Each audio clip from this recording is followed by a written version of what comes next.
Merhaba, ben İdil Elveriş. İstanbul ve Londra'da yerleşik bir arabulucu ve eğiticiyim. Bu kanalda özellikle iş dünyası ve avukatlar için alternatif uyuşmazlık çözüm yöntemleri, arabuluculuk, müzakere gibi konuları ele alıyorum. 31 Ocak'ta başlamış olduğum bu programları her hafta Perşembe günü yayınlıyorum. Gördüğünüz gibi yazlık mekanda da çalışmaya devam ediyorum. Hatta bugün benimle bir konuğum da olacak. Bugünün konusu ihtilaf anında karar vermeye ilişkin. Hepimiz ihtilaf yaşarken aslında iyi kararlar vermediğimizi biliyoruz. İhtilaf alanı da giderek interdisipliner olmaya başlamış olan bir alan. Sinir bilimciler, davranış bilimciler, yönetim bilimleri ihtilaf ve sonuçları üzerine kendi alanlarında çalışıyorlar. Dolayısıyla bugün özellikle davranışsal ekonomi ve karar verme alanında bu konular üstüne çalışan bir akademisyenle birlikte olacağım. İsmi David Faro. Kendisi London Business School'da doçent. Neden ihtilaf yaşarken kötü kararlar alıyoruz ve özellikle iş dünyasında bu tarz kararları engellemek üzerine neler yapılabilir ile başlamak istiyorum. First of all, it sounds anecdotally true that they might take less than optimal decisions, and there is also evidence for this. But let's just try to first understand what decision making involves.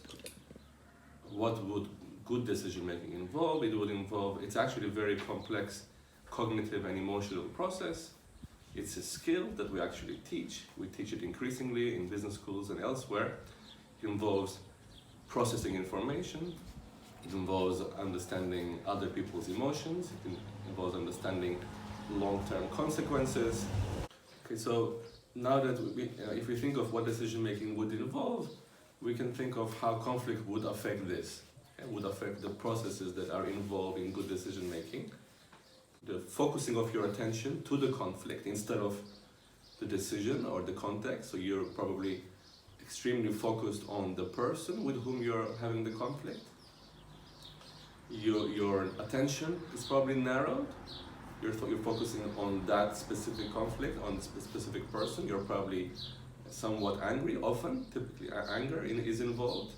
Your cognitive resources and mental resources are reduced. When you need to solve any task, it can be a math task, it can be a task in the kitchen, it can be any task, you need cognitive resources to deal with this.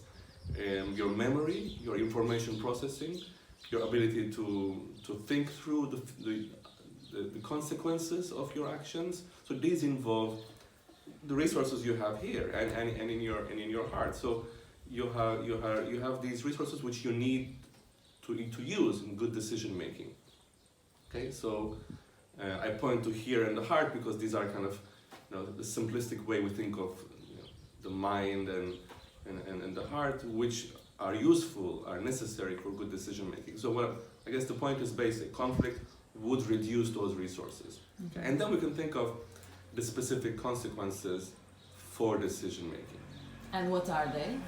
So if we think of information processing, okay, so you need to process information about the decision, okay? Let's say if it's a business project or it's just a personal decision that involves something at home, you need to process what we have, what are the resources we have, what would the consequences of our actions, what happened in the past. So these would involve processing information, and when you are in a moment of conflict, you would likely process this information in a way that is more biased. Okay, and we can think of specific biases. Probably the most important one in the processing of information is confirmation bias. Mm-hmm. Well, probably the best example in terms of the kind of cognitive biases that might exist in this setting is when we process information, we would tend to retrieve information that confirms our existing beliefs. Okay? So at that moment, let's say if I have a conflict with you, let's say you're my boss, okay, and I'm your employee, I would tend to retrieve instances that examples from our past interactions that confirm my current feeling, which I think you are wrong, I think you are mean or unfair, let's say, and then I would tend to think of those instances. I would engage in confirmatory hypothesis testing. Okay, so I would keep on thinking, oh yeah, she was like that. She was like that also last month, also the month before, also the time when we had this discussion. So I would keep on thinking of confirmatory examples that would reinforce my belief that you are this kind of boss. Okay?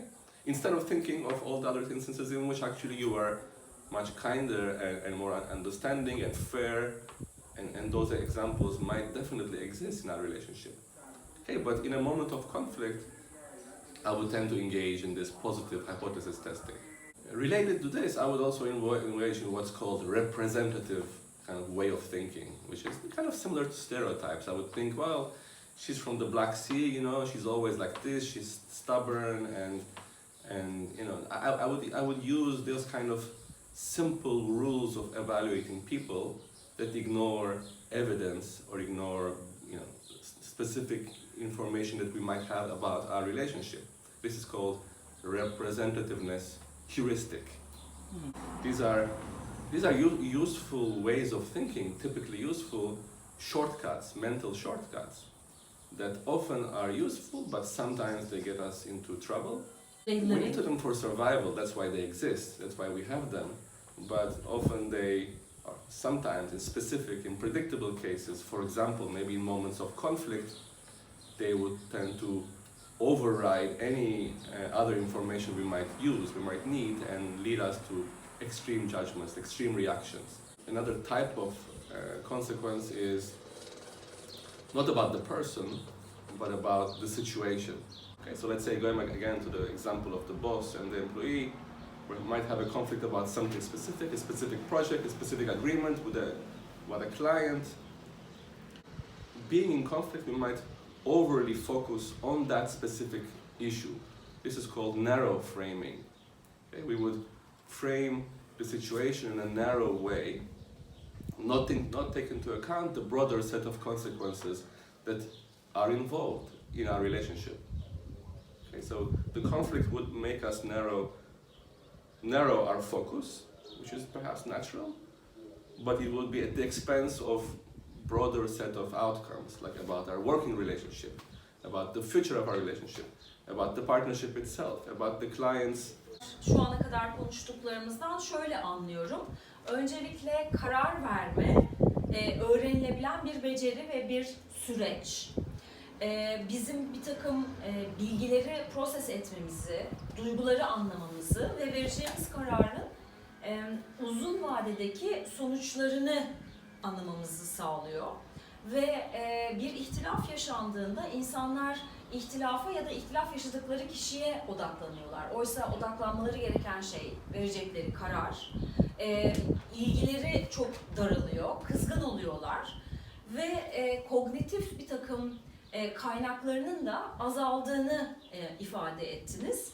Ve bu nedenle de aslında hayatımızı kolaylaştıran ama bir ihtilaf yaşandığında verdiğimiz kararların niteliğine etki eden, hem de negatif etki eden bir takım önyargıların en azından bazen devreye girdiğinden bahsettiniz ve bu sadece kişiler için geçerli değil, aynı zamanda kuruluşlar için de geçerli olabilen bir şey. Ama buna karşı bu durumda ne yapabiliriz? Yani nasıl bu bias dediğimiz şeylerden kurtulabiliriz? So, just to clarify, from how you nicely summarized, we're not trying to change the situation. We're not focusing on solving the conflict. We're also not trying to avoid the conflict. Our focus is the decision or decision-making process, which might happen during a conflict. So we can try to think of what we talked about and address some of these big concerns that would hurt our decision-making process. So one thing we can think about is changing the context. Okay, so while we cannot solve the conflict or avoid it completely, we can delay the decision. Okay, so in some sense, it's like a situation in which you have a self-control problem, but if you change the setting, you can maybe try to avoid the self-control problem. So I say self-control because it's still a bit like you want to satisfy a short-term need you might have, express your anger, your frustration, but at the expense of some long-term, larger consequences. It is a similar thing like taking drugs, smoking, alcohol, or various other self-control problems we might have. I think it's a similar thing. You can just decide you're gonna talk about it some other time. Okay, you're gonna take a break in the balcony. You're gonna have some water. You're gonna sleep over it one night, and then think of the decision in a different context, okay, after taking a break. So that would be one general category of things we can do, is to change the context. A second thing we can do is try to improve the way we think, okay, the way the decision making thinks about the decision. So for example, we mentioned confirmation bias, and there are ways that people can avoid decision biases like that. So one way is, instead of thinking about confirmatory evidence, you can think of disconfirming evidence. Okay, so if what naturally comes to my mind is all the instances in which my boss was unfair to me or was rude or things like that, which in that context might come more naturally, I may just pause and say, well, did he or she behave in a different way? Can I come up with those instances? It might be more difficult, but if I spend some time, would those come to mind? And if I cannot do that myself, I can use a third person. I can think, well, like a friend or a colleague that might help me think of disconfirming other evidence, one that doesn't come to me naturally. Maybe using a female colleague might be better in that case. Turns out that women are better in empathizing or perspective taking and broadening the perspective. So that might be one other suggestion. And the last one perhaps is, it's almost like an organizational procedure we can use. It's called post-mortem, like, when a person dies, there's like mortem. Even before he or she dies, or before the project completely dies, or we kill it, we can assume we killed it, okay? And we can project ourselves to that position. Let's say we had a conflict that because of the conflict we decided to cancel our organizational away days or company outings, it might be. So that might be the decision that we might take, but let's kind of project to that situation. How would things look like if we canceled? How would this conflict lead to that, this decision lead to that? Can we somehow avoid it? Can we picture more vividly the consequences of canceling those away days? Some of the negative, unfortunate consequences may become more vivid if we engage in something that is called post-mortem, this kind of projection to our future self. I guess to summarize, the process we could take is try to understand what conflict causes to our decision making, what are the main decision making biases in terms of empathy, narrow framing, confirmation bias, and then think of procedures or recommendations we can use to target those specific ones. David'e çok teşekkür ediyorum. Bu haftalıkta bu kadar. Beni özellikle bir tatil mekanının rüzgarlı havasında dinlediğiniz için hepinize çok teşekkür ediyorum. Bu rüzgar bana belki de bir hafta ara vermem gerektiğini düşündürttü. Bir dahaki hafta görüşmeyi umuyorum. Olmazsa 2 hafta sonra belki görüşeceğiz. Her zamanki gibi burada ele aldığım konularla ilgili olarak bana edilelveriz@adristanbul.com adresinden ulaşabilirsiniz. Tekrar teşekkürlerimle.